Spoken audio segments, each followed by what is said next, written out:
How's it going, everybody? Welcome to We Do Tech. Now, I just got back from rAge 2018, which is pretty much South Africa's biggest gaming and computer expo, where they show off some of the new games launching soon, and then also some of the upcoming new products. Now, you guys might also probably notice that I'm not really in my room, quickie on the farm, visiting my parents a bit, and yeah, it's kind of a bit different here.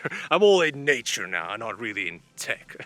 So yeah, but anyway, there was a lot of cool new stuff shown at rAge 2018. Some of the games that were shown there was Black Ops 4, we could have played the beta. There was the new Tomb Raider, there was the new Assassin's Creed Odyssey, and then also there was like Fallout 76 booth. But I'm not sure really what was going on there. There's just like boxes, which was empty, so I don't really know. Maybe I missed something there. You guys can let me know if you actually saw what was going on there. And then also Xbox had a massive Fortnite booth. You guys could have played some Fortnite and see who came out on top. But as for some of the new tech related products, the two booths that stood out to me was the MSI booth and then also the Cooler Master booth. Now, from MSI side, they showed off their new motherboards, which is the Z390 range, which of course is for the upcoming new 9th generation Intel CPUs. The boards they showed off was the Z390 Godlike, which has a 16-phase power delivery system, 4 PCI Express 3.0 16 times slots, 3 M.2 slots with thermal heat spreaders. It has a dual 8-pin CPU power connection, which goes to show that it's going to be a heavy overclockable board. It also has an OLED display for your postcodes, temperature readings, fan speeds, voltages, and a lot more. We of course will have to wait and see what everything you can do with that display once it's actually released. And then also you get the infinity mirror on the I/O cover, which actually looks pretty damn cool. And then as for the other board that showed off was also the Z390 Ace motherboard, which also has a 3 PCI Express 3.0 16 times slots, 3 M.2 slots, but only one with a thermal heat spreader, a dual 8-pin CPU connector for power, and then also the infinity mirror on the I/O cover. But that wasn't the only motherboards they showed off. They also had the X399 Creation, which is perfect for a Threadripper 2, which also showed off at Computex. That thing is really beautiful. And they also showed off the X470 Gaming Carbon, the B460 Tomahawk, and then finally the B360 Bazooka. But of course, it wouldn't have been complete if they didn't show off their new RTX graphics cards, which they did, of course. They had their RTX 2080 Ti Gaming X Trio, which looks amazing. They also had their RTX 2080 Duke, a GTX 1070 Ti Gaming X, but it's a GTX, so it's not really that important anymore. And then finally, their RX 580 Mech2 AMD graphics card. But alongside all of the MSI products, Corsair also showed off some of their new products. And if you guys didn't know, Corsair actually bought over Elgato. So now we can actually get some new Elgato products here in South Africa. We couldn't get it before, so it's awesome. Now we can get the HD60S gaming recorder. We can get the Camlink. We can get the green screen. We can get the Stream Deck and also the Stream Deck Mini. And then final thing that stood out was, of course, the Corsair 1000D, that super tower. That thing is really massive.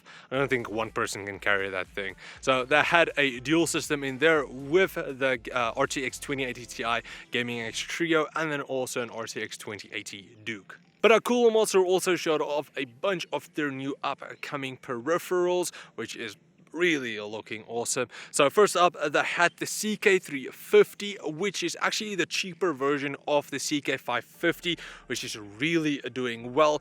It's all going to be cheaper. It's not going to look exactly the same. It's not going to have any macros. It's going to have more of a angular design, but it's still going to have that beautiful RGB lighting, and it's going to go for around 900 Rand instead of the 1,400 Rand for the CK550. MK850. So that is definitely an option you guys can take a look at. Along with that, they also showed off the MK850, which is their new higher end mechanical Cherry Mix gaming keyboard, which actually has a pressure sensitive keys. So depending on how hard you press the key, it depends on the movement of the character, or for instance, if you play like flying games, it's going to be the throttle and so on. So that is really cool. The MK850 also has two scroll wheels that you can program either for your volume or then also for your backlight. It doesn't really matter, you can do whatever with. It does come with a soft palm rest, 5 macros, your media controls, and then of course really nice RGB lighting. Pricing for the MK850 is going to range between 2,200 Rand to about 2,500 Rand, but of course we will have to wait and see once it's actually launched. And then for the final keyboard that really stood out to me was the CK630, which is a low profile Cherry Mix mechanical keyboard with RGB, but it also has a detachable USB Type-C cable. It either comes in at 60%, 80% or 100% layout, so you can choose if you want small, really small, or standard size. As for mice, there was the MM830, which is their new top of the range gaming mouse, which is going to have a DPI of 24,000 with an optical sensor. It's going to have a display on the side and then also a D-pad on the thumb rest. So that is also quite cool. Hopefully we can get one in for a review and check it out, because so far it looks really awesome. Everybody is looking forward to trying it out. Now, headsets wise, we also saw these at Computex 2018, but they really looked awesome for me, so I'm actually looking forward to trying them out. And those are the MH751 and 752. They come out with an aluminium construction, a detachable, flexible microphone, which is awesome. They're super light, extremely comfortable, and they have a good sound quality as well. They don't really look as crazy or as gaming as most of the other ones. You can actually wear them in public, and that is probably one of the things that stood out to me the most. They could be a competitor to the very popular HyperX Cloud. So really, I'm looking forward to trying them out and comparing which one is better. Now, I'm not exactly sure on the price, but I believe they're going to be around the 1,000 or even lower price range. And then finally, they also showed off some of their new power supplies and then some of their new water and air coolers. Some of the new air coolers was their Master Liquid ML240RS, which has addressable RGB lighting. It's going to go for around 2,000 Rand. And then for the final cooler, that was the rAge Ripper, which sounds really brutal. So that is for the new Threadripper 2 CPUs. It's going to come out with RGB. It's also going to have enough memory clearance. We'll still have to see how much, but so far they paired up with, I believe, a data memory, and it actually fit everything, so that was nice.